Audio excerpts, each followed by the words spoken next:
With us today is Bob Weiss, the former head of Walt Disney Imagineering, who recently joined the architecture and design firm Gensler as its global immersive experience design leader.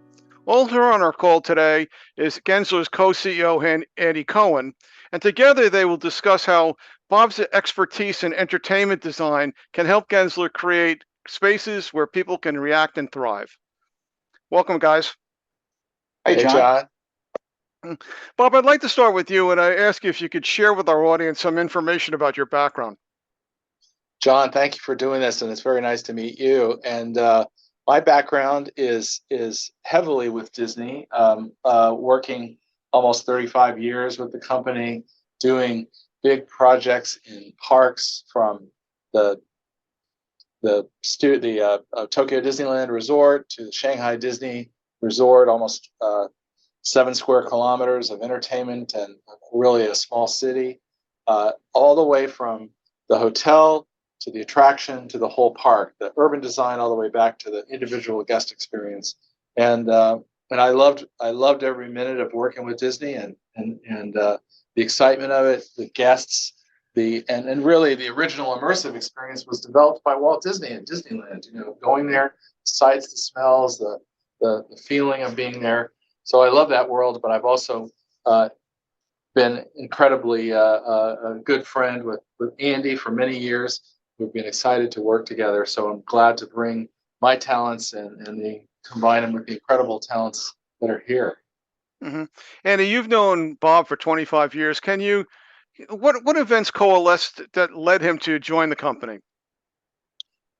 Well, again, we've known each other for a very long time, and we were chatting about the future of immersive experiences. As we just coming out of COVID, everyone's craving for authentic, compelling, inspiring experiences. And I couldn't think of a better leader in the whole industry than Bob. And we felt like 1 + 1 = 5. With Bob joining us, he can leverage his talents across our whole portfolio. And we designed lots of retail projects, entertainment projects, hospitality projects, theme parks. All those types of projects are all about right now immersive experiences.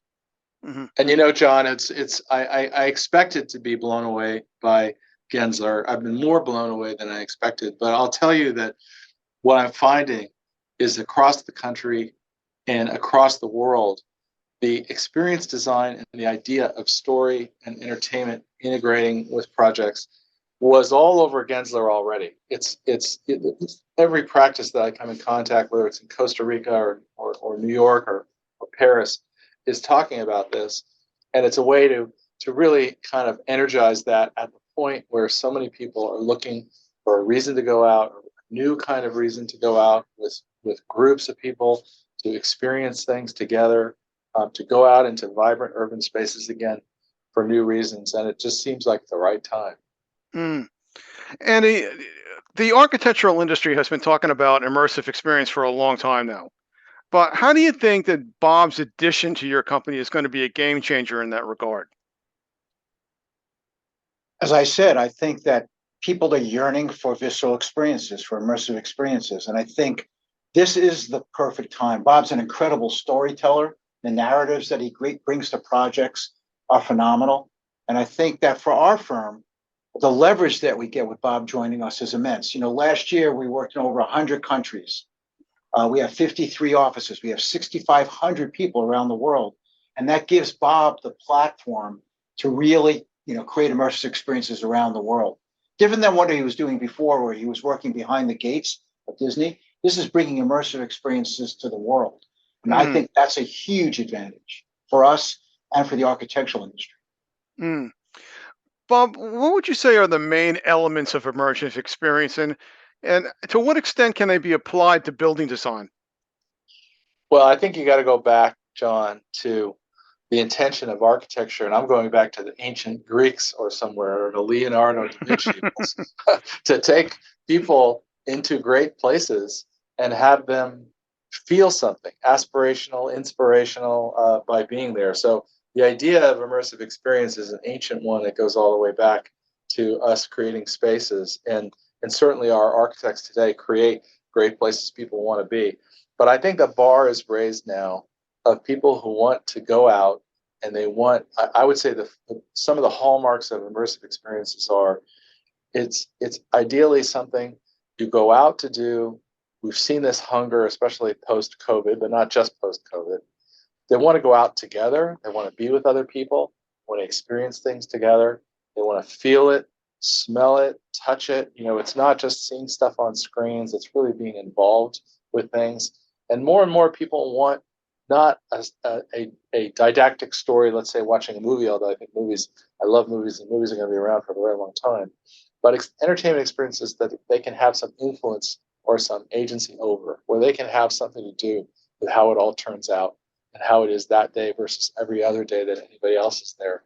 So being involved with the story yourself, feeling it in all of your senses, and doing things with groups of people out in spaces, and all those things translate into taking the great spaces that we create here and bringing the additional vibrancy and making people want to come out again and again. I think that's where this really, and we're seeing it in people wanting to tell stories in public spaces, in cultural spaces and museums, in places where you go for health and wellness, places where you go to shop, places where you live, and even in all of us trying to get our collaborators and employees to come back to work and have a stronger experience and a connection to the place and the companies they work with. So it really is a tool that seems to be it seems to be interesting to everyone. Mm-hmm. This is a question for both of you, but do you think that Gensler is going to need to make any fundamental changes to achieve the type of shared experience you're looking at to strive for? I'll jump in. We already had a lifestyle practice area in the firm. It's a big sector for us, retail and entertainment and hospitality. So for us, it's not a major shift. We're already working in the field already. What Bob brings to the table is that narrative story, to really improve projects.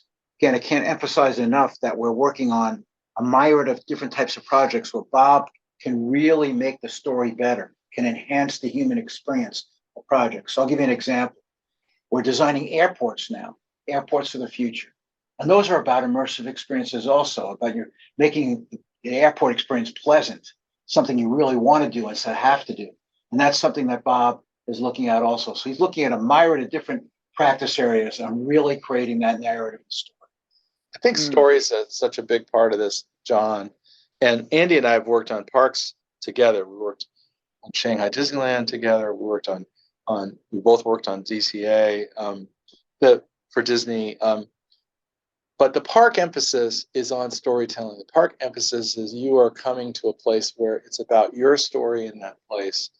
And I think that it's always a positive thing, I think, for designers to think more about the guest-facing part of what they do. We're obviously very deeply absorbed in what we're designing and how we're making it great for the client, for the city, for the context of the design, but thinking more and more about the consumer-facing story and what makes people be dedicated to a space and want to come again and again. So I think storytelling, I wouldn't call it a change to Gensler, but I would say ramping it up, making it more prevalent in the dialogue as we talk about design and space, and making the tools. We're at a point right now where everything from projection to media to so many things we're going to have and things that we're going to have soon, like augmented reality, as more and more technologies come out where you can be in the space but also enrich the space. I think having us all become more conversant to the technologies of storytelling that are becoming more available to us, and to the demand that our partners and clients are going to have for higher degrees of connection with the people who visit. Mm-hmm. You've both mentioned the pandemic, and that's ushered in a kind of a level of volatility in the construction industry. Are developers on board with the type of vision you're projecting right now? I mean, have you talked to these guys yet about whether or not they're willing to go to the time, the expense, and the vision that's necessary to achieve the types of experience you're talking about?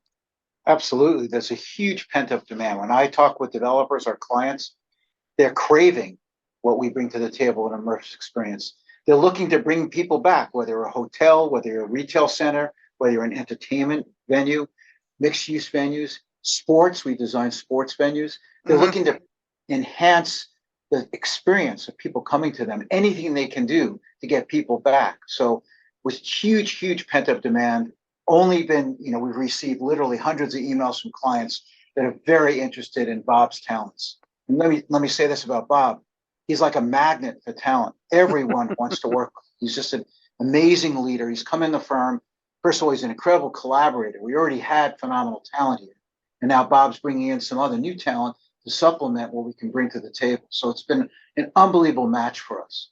And we're seeing again, I think, not just new spaces that we're all designing and developing and things, but you're seeing the reuse of spaces that are kind of forgotten. You're seeing concerts and special multimedia events happening in spaces that are kind of unexpected and forgotten spaces.